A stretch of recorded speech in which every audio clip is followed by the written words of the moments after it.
Hey, this is Brent Nagamine, Director of Admission at the University of Washington Foster School of Business, and you're listening to the Clear Admit MBA Admission Podcast.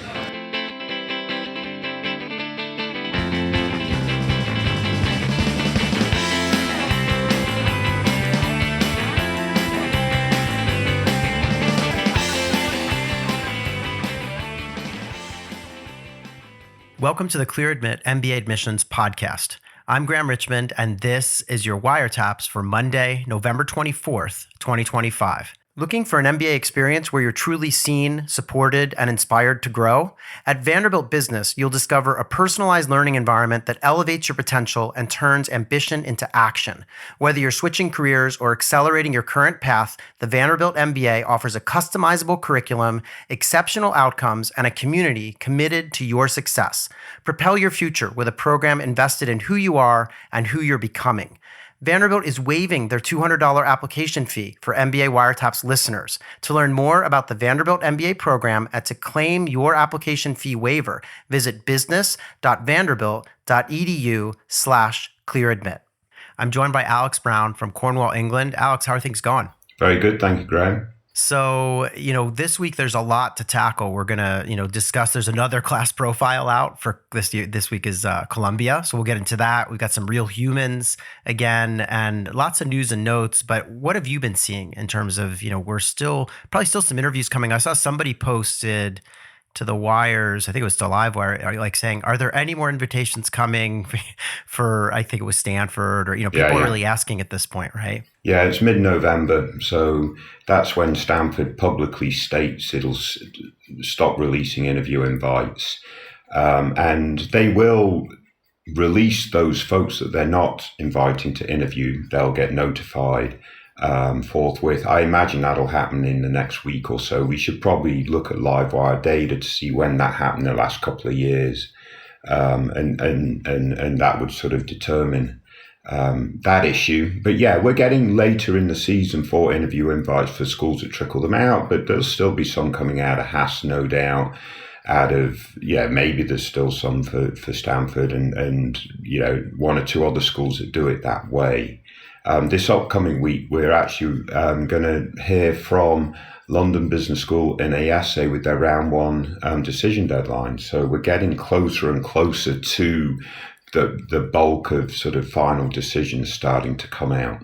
Yeah, exciting times. And I know this is in America, this is kind of an abbreviated week, right? Because Thursday is Thanksgiving. So I would like in advance just wish everyone a safe and happy Thanksgiving if you're celebrating. But for us, it's still kind of a busy week because you and I are going to get together tomorrow on November 25th to do an Ask Us Anything, right? We're going to do that on live streaming on YouTube at noon Eastern. So that should be fun. And then, we've got other events coming up, the week after. So no rest for us, despite the Thanksgiving break for some. We've got those Masters in Management events coming up on December 2nd and 3rd. And you can just go to our website, clearadmit.com/events to find out more. But basically over the course of those 2 days, I'm going to sit down with a whole bunch of top business schools that are offering Masters in Management, which, as we know, are designed for people coming either straight out of college or maybe with 1 or 2 years of experience at most. So more of an early career option for those interested in the study of management. But yeah, so busy week, Alex, and I'm hoping that our regulars show up tomorrow for the live stream because we've had some great questions these last couple of months when we've done these. Yeah. No, I'm looking forward to it. Yeah.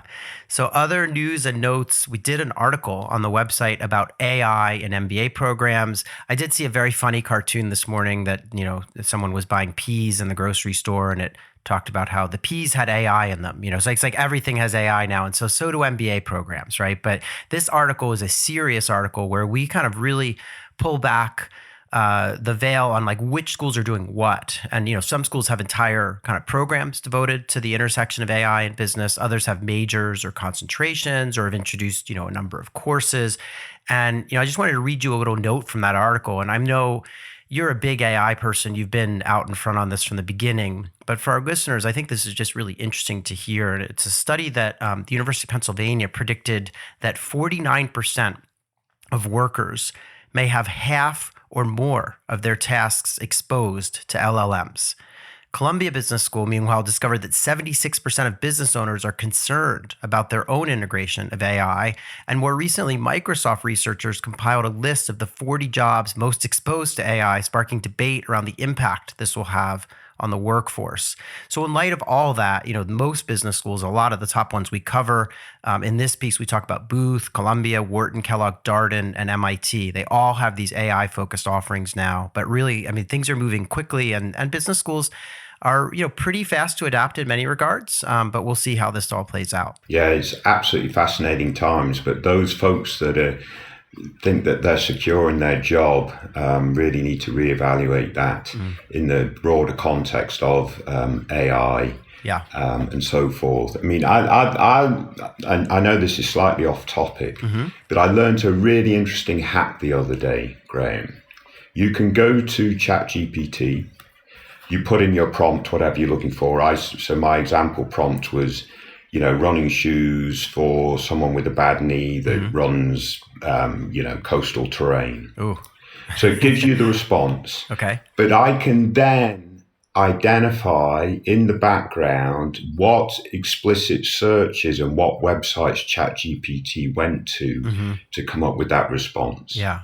I just think that's really, really, really clever stuff. Yeah. And I see it, one of the things I love to, I ask it a lot of questions about business school, and I'm just always kind of flattered how often it's using our own website to figure some of these things out, because we just have kind of a font of knowledge out there. Obviously, we think our own bot is even better for other reasons. But my point is, you can now, with this hack that I've learned, you can actually identify the actual searches that ChatGPT is using to uncover our website as part of those results. Yeah, and that's helpful stuff for us as we think about content. These are really crazy times, and I hope you found a pair of running shoes. Well, I was doing it as a test. I already have a pair. Yeah. So in any event, so speaking of that, while we're off topic, I had a really fantastic run this morning. I'm in Madrid this week because I'm attending the Clear Admit's a sponsor at the GMAT Europe conference. So I went out for a run this morning. There's a giant park. Its name now is escaping me here in the center of Madrid, but really beautiful city, and I don't know it well, so it's been kind of nice to be here. Nice. But let's veer back onto the regular stuff. We did a piece on the website about a couple of students at NYU Stern, both from the military, as part of our Fridays from the Frontline series. And it was just kind of fascinating stories. There's both a guy and a gal who are current students. One is a naval flight officer who's now at Stern, and the other was in the Marine Corps. And just kind of interesting stuff. And I know Stern has that sort of special program for veterans. So take a look at that if you're interested in either Stern or if you're a veteran. Good stuff there. And then we also ran out a piece that we'd done before, but we kind of revived on consulting stats. And this is sort of like, where do graduates go in terms of consulting jobs post MBA? And I know that I've asked you this before, but I'm just wondering if you still remember, by percentage, can you think of any of the schools that have the most students going into consulting after they graduate from business school? Is it our sponsor? So Emory is one of them. We also have, so Emory's number 3. Tuck. Yeah, Tuck and Darden are the other two. So those are the top 3. All 3 of those schools are above 40%. Yeah. Now that's the class of 24. We're still waiting on class of 25 stats. But I've asked you the same question by volume. Yeah. What would you say? Because obviously there's differences, right? Some schools are really big. So any idea which schools are sending the most number of students into consulting? Well, Harvard and Wharton would come to mind because of their size, Columbia, but probably Kellogg would be close to it. Interesting. Yeah.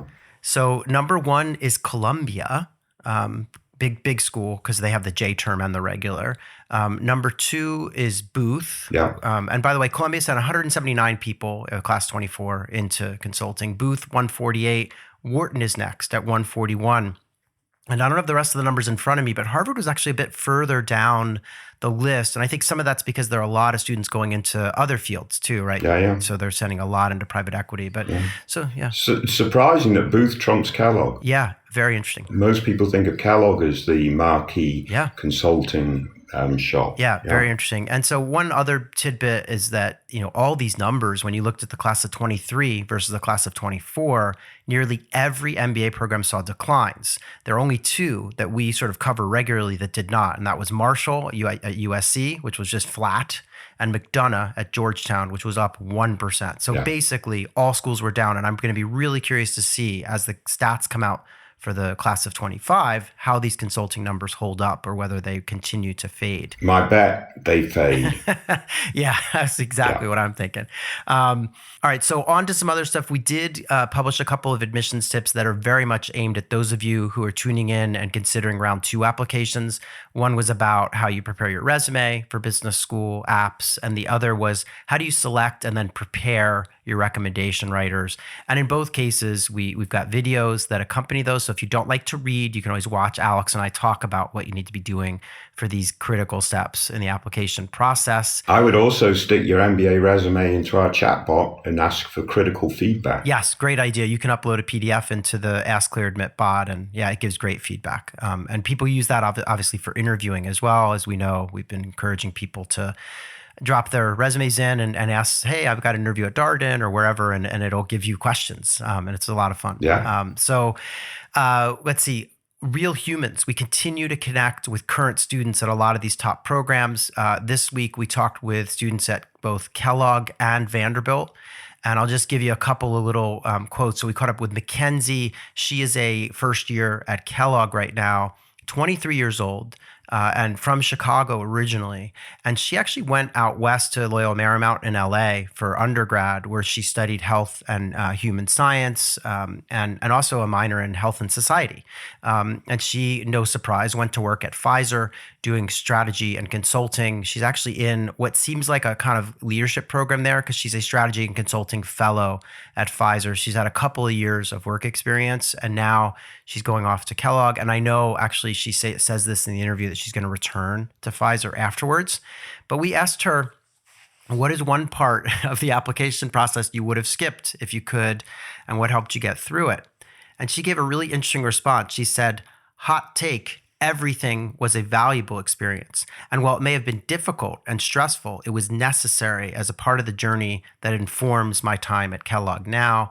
I would reframe this to say that the most valuable parts included school visits, coffee chats with both students and alumni, and creating brand points that highlighted aspects of myself that were authentic to who I am.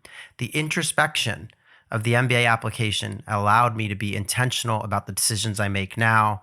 And I would also say that finding community with other prospective students and applying helps underscore that you aren't alone and that there are thousands of people going through the same experience. And she then goes on to talk about how she was part of the MLT community, which is an organization that helps promote underrepresented folks who want to kind of get into business school and business careers. So I just thought that was really very, very insightful comments from Mackenzie at Kellogg. Yeah, no, really good. And it's a great reflection on what the admissions process should be like in terms of introspection, understanding, and preparing you for an intentional MBA experience. Yeah, totally.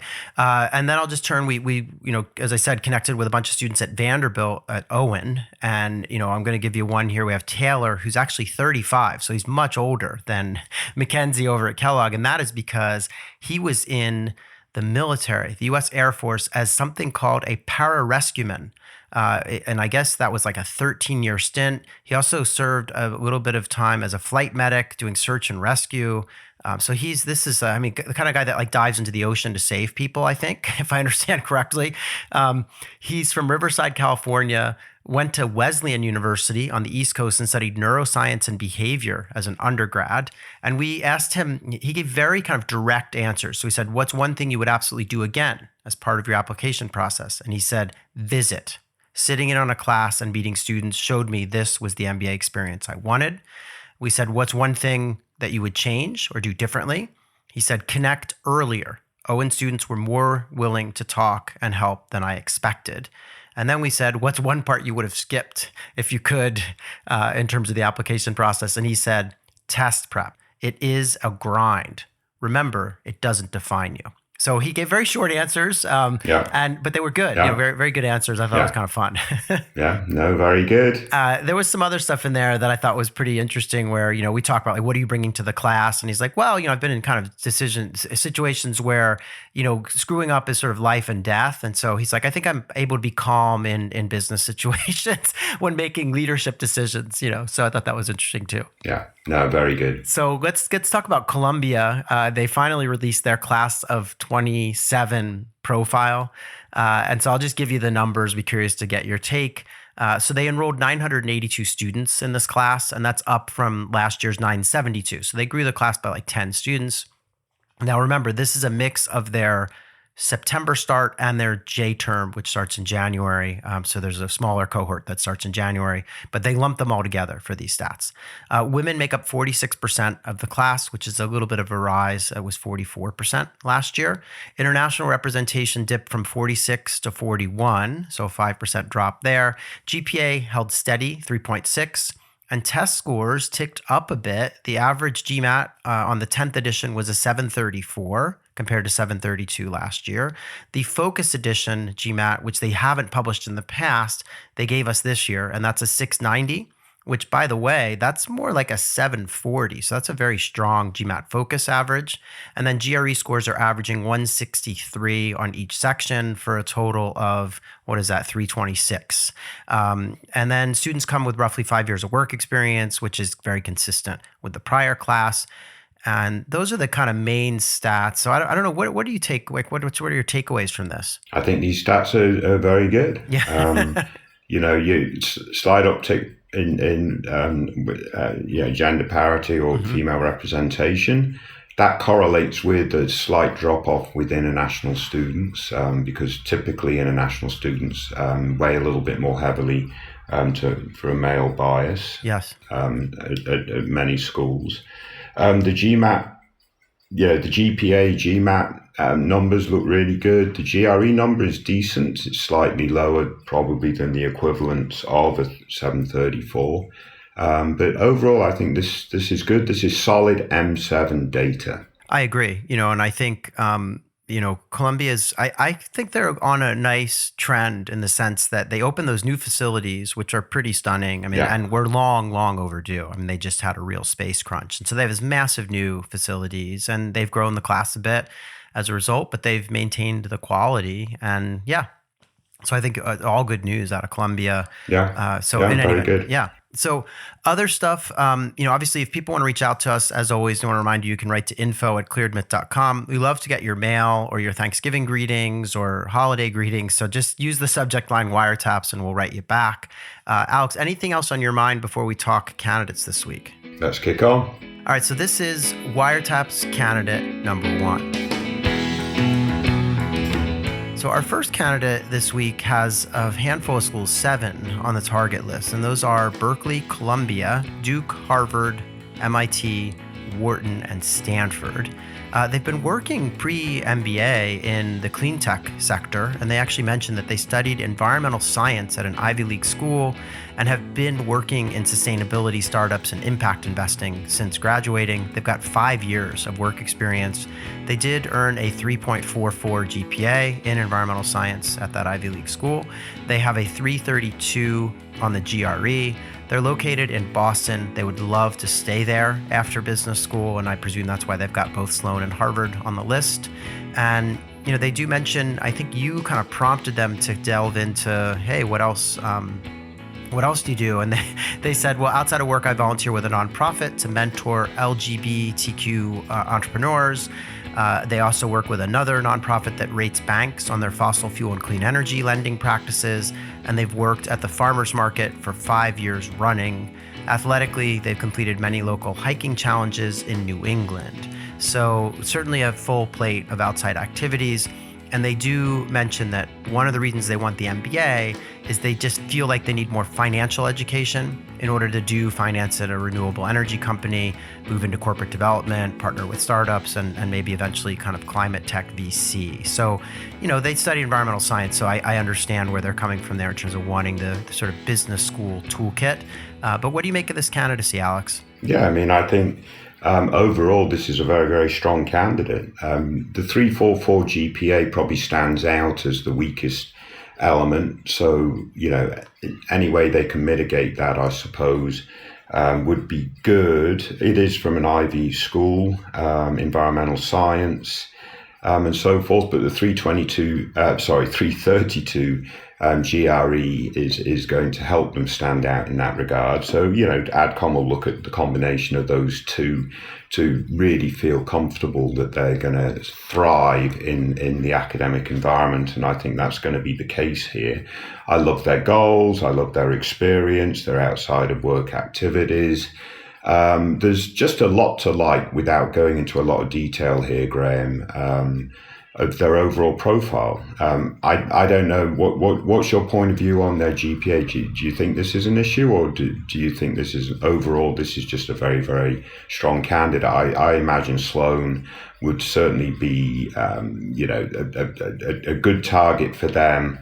And as long as they tackle the Sloan application process effectively, I think they should do well there, and maybe the same with Harvard. Yeah, I like, given that they want to be in Boston, you can't go wrong with either of these two programs. And I would add that, like you say, Sloan is really good in finance. It's one of those schools that people don't always mention with regards to finance. People are often like, oh, Wharton or, Columbia or even Chicago Booth, right? But Sloan is very strong in finance, and they're looking for a solid finance foundation. I also like the ecosystem in Boston with regards to life sciences and the things that they're kind of interested in. So, and even, climate, all that stuff it's a good spot to be. So I understand. And I think, you're right. Like a 3.44 is a couple ticks down from the average at most of these very top schools.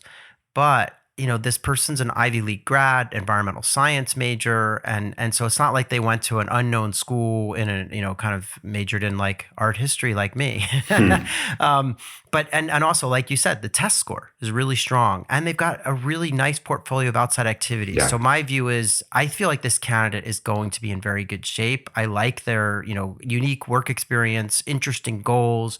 They have a really clear kind of, set of goals too, which is admirable. So I think they're going to be okay. I think they could get by with a 3.44, which, not a bad GPA and to begin with, right?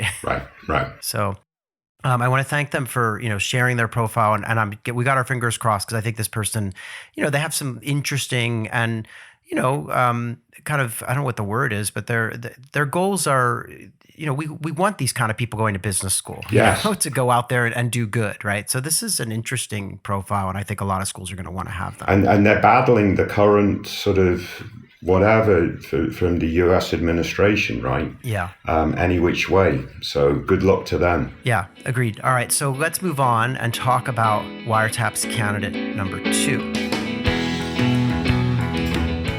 So our second candidate has a whole bunch of schools on the target list. They actually applied to 15 schools they mentioned, and they applied to them all in round 1. So they even have some results that they shared with us. But they applied to like Berkeley, Columbia, Cornell, Tuck, Duke, Georgetown, Harvard, IESE, Michigan, MIT, Stern, Wharton, Stanford, UCLA, and Yale. So a ton of schools. They're looking to start next fall.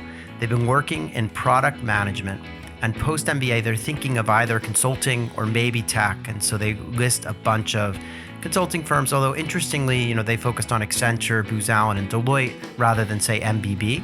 And then they also mentioned a number of tech companies. They have a 740 on the GMAT. Their GPA, however, is just a 3.15, which is, lower than average at all of these schools. They have 5 years of work experience, and they want to land in either New York, California, or Texas. So I'm guessing they just want to live in a very populous state with tons of people. You then ask them, like, hey, when are you applying to all these programs? And they pointed out, as I said, they applied in round 1, and they said they got interviews from all of them except for Harvard, Stanford, and Wharton. And they then went on to explain that their GPA dropped because they were homeless for a time period in college. And they explained that in the applications, and now they're just kind of awaiting all their decisions. And, they, explained that they had a mix of schools, and that's why, 15 schools. I guess they're hoping someone can look past that 3.15. But what do you make of this, Alex? Yeah, I mean, again, the elephant in the room here is the GPA. Obviously, it's lower than our first candidate. And we don't know quite as much about the overall profile of this candidate in terms of their work experience, but product management is typically a role that folks tend to seek post-MBA. So assuming that they've done well as a product manager and they can show that impact and that growth at work and so on and so forth, I think that aspect will be very good. Again, back to the 315 GPA, they said they were homeless and that brought down the GPA. So they have obviously some context and story to tell around that particular issue that they'll use. Presumably they use the optional essay to address that, and it will have also likely come up as part of the interview conversation. But again, if they've mitigated that with the 740 GMAT, I mean, that's the one thing that they can absolutely do, right, to mitigate a lower GPA is have a really outstanding test score, which they have. So I presume with the strong test score and so on and so forth, they're showing that they've got the quant chops and so forth. So that should be fine. If they end up getting on the wait list at some of these schools, then maybe they've got to reconsider in terms of, do they need to do some additional coursework or something else to sort of further mitigate that GPA. So maybe there's some potential for a bit of waitlist advice here. If that happens, they didn't get invited for interview at Harvard, Stanford, Wharton, which might suggest that the rest of the M7 that they targeted, which, if I remember, MIT. Columbia. Sloan, is it? Yeah, and they had Columbia. Yeah, Sloan and Columbia. They potentially could end up being in the waitlist bucket versus the admit bucket, and then the next tier down into the admit bucket, et cetera, et cetera. So that they would want to factor that potential in. But overall, Graham, I think if they can mitigate this GPA, they've taken the right approach, right? They've got reach schools, Harvard, Stanford, Wharton, target schools, and hopefully safety schools in that mix of 15, which must have been a real slog to get all those applications out in round one. So kudos for them for doing that. And yeah, best of luck to them. Yeah, it's an interesting case. I mean, I will say, there's some schools on the list here. I was puzzling over how did IESE get on the list for someone who wants to land in New York or California or Texas, right? But either way, yeah, they cast a wide net, and they had to because they have this low GPA. I agree with you. If they end up on the wait list, which is certainly possible, they should probably go off and build an alternative transcript, by taking some courses or, doing a business fundamentals that GMAT offers, or MBA math, like you were saying. So yeah, they may need to take some further steps. What I said to you before we kind of started recording today was just that I don't know enough about this candidate. They didn't give us a lot when it came to extracurriculars. We learned about their GPA issue and the homelessness, which is really tragic. And I think, should go a long way to kind of explaining what happened. But I just wanted to know, where are they from? Right. And what do they do with their spare time? And I'm wondering, honestly, if those things, if the rest of their file is super strong, I would actually be, I would have been, I don't know, I'm a little puzzling over the no interview invitation at any of the top schools. And I guess you could say, oh, it's just the GPA, but those schools look beyond that sometimes and at least might give an interview. Right. And so I wondered if there's something else, or we just don't have enough information to really know. But, look, they got interview invitations at places like Columbia and Sloan and probably Berkeley, because that's on the list too. So something's going right, and hopefully they're having positive interviews and they'll get into one of these, and we'll go from there. But yeah, best of luck to them, and I want to thank them for sharing. Really interesting case. Possibly they'll still hear from Stanford. I guess it's possible. Yes, that's right. It's not over till it's over. Yes, is my point. That's fair. Yeah. Anyway, I want to thank them for sharing their profile. Let's move on and talk about Wire Taps candidate number 3. So our final candidate this week is applying to just 4 schools, and those schools are Columbia, INSEAD, London Business School, and Yale. And they've been working for the last 3 years. They have 3 years of full-time work experience in payments consulting. So very niche kind of tech sector job, but they're interested in pivoting into consulting after business school, sort of pure like strategy consulting. And they mentioned Carney, Bain, BCG, and McKinsey as potential targets. This candidate is in Lisbon. I'm guessing that they're Portuguese. They would love to live in the US, Canada, or potentially the Middle East after business school, they mentioned. And I should also point out that they have a bachelor's in management and a master's in finance, both earned at Nova in Portugal, which is a really great kind of business and economics school just outside of Lisbon on the coast there. I know it well because it's where the GMAT conference was hosted last year. And it's a school that's quite well regarded. So, and they mentioned in their master's in finance, they had a 17 out of 20. A lot of the European schools use this kind of out of 20 system. So solid marks. They were the Case Club president. And they, I guess, were also involved in the student union. They had also mentioned in their note that they're applying to, when it comes to Yale, it's to start in 26, like in the fall.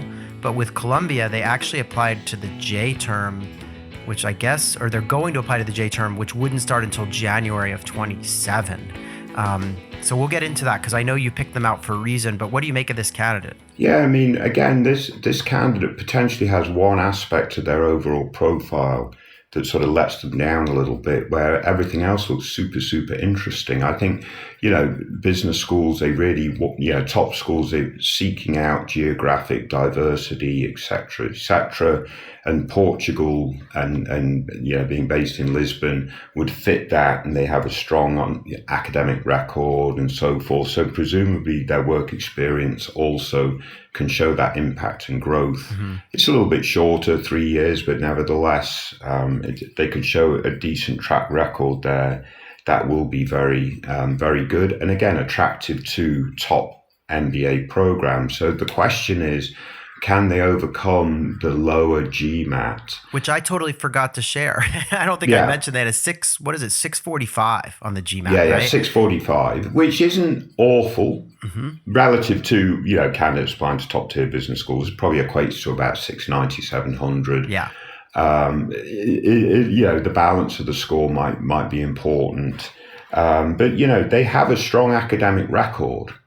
And I think we've done some analysis and so on and so forth, or our understanding is actually schools, like the GPA itself is super, super important. Mm-hmm. We always talk about the test score, et cetera, but schools really do, respect the 4-year commitment, or in this case, it might even be longer because they have a master's degree, and so forth. So overall, I think this candidate is very strong, but has this little squiggle over their test score. So it'll be interesting to see how they do. I was a little bit curious about why they decided to apply Columbia J term. And their response sort of is that they think that they may be a little bit more welcoming of their GPA, their GMAT score, which may or may not be the case. Mm-hmm. I'm not sure it's a backdoor to Columbia, but nevertheless, maybe there's a bit of forgiveness there, whilst everything else looks really strong. But I think I might encourage them to apply to at least one other M7 in the traditional round 2. Yeah.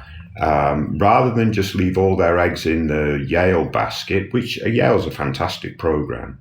But if they want to hedge their self Columbia by going J term, I would say fair enough, but pick one or two other M7, see if you fit there, and so forth, especially if the US is one of their potential destinations. Yeah, I agree. And one thing I didn't share is that, in addition to being active as an undergrad when they were at Nova, they also do some stuff outside of work now. I mean, they're active at work. What did they say? They have they're big into soccer or football, and they co-founded a Sunday league with friends. They also played, which is fantastic. Yeah, so they're an active individual. I could not agree more. I'm like, wow, they should throw an application into some additional, and I would argue M7 school in round 2. Yeah, and just see where the chips fall. I mean, the test score is low, but the GPA is high. They've got that master's. They aren't, I'm assuming they went to school for at least, 4, if not 5 years to get that total undergrad plus master's and 3 years of experience. So they're the right age to go to business school. They just may have a little less experience. But I like this candidate, and it's very rare to see someone applying, particularly to U.S. schools from Portugal. Yeah. And the schools like that, as you say. So yeah, I feel like this person may be underestimating, and I don't know that I would bother. I'm a little worried about J-term, and here's why. J-term tends to be a crowd that is more experienced, not less, and that is not necessarily looking to pivot as much. Yeah. Because they don't need an internship necessarily, or they certainly don't need the extent of, kind of the pivot that a full kind of 2-year program can provide. And so I don't know that they're a good fit for that, even if, yes, sometimes test scores could potentially be lower because it's an older crowd and the older crowd doesn't test as well. But so I almost would encourage them just apply regular and see where the chips fall. But yeah, I would throw in an additional school or two. And, I guess one last thing is, it'd be good to know where they, if they're, I find it interesting that they say they want to work in the US, Canada, or Middle East, but then they've got LBS and INSEAD on the list. And I'm thinking, if you want to be in the US and Canada, they might want to, I don't know, just like restructure this list a little bit. Yeah. Obviously, the Middle East, INSEAD and LBS have a presence there with those campuses. So maybe that makes sense if that's a real target market for them. But if they want to be in the US or Canada, obviously the US schools are good to target. Yeah, absolutely. So I do want to thank them for sharing. I loved being on that campus last year for the GMAT conference. The Nova School in Portugal is really nice. I mean, it's like right on the beach, so not a bad spot. But in any event, Alex, yeah, thanks so much for picking out these candidates. Lots of interesting things to debate, and I guess we'll catch up very soon. Hopefully, we'll see everyone on the live stream tomorrow, and then obviously we'll be back next week with another episode of the show. Very good. Stay safe, everyone. Take care.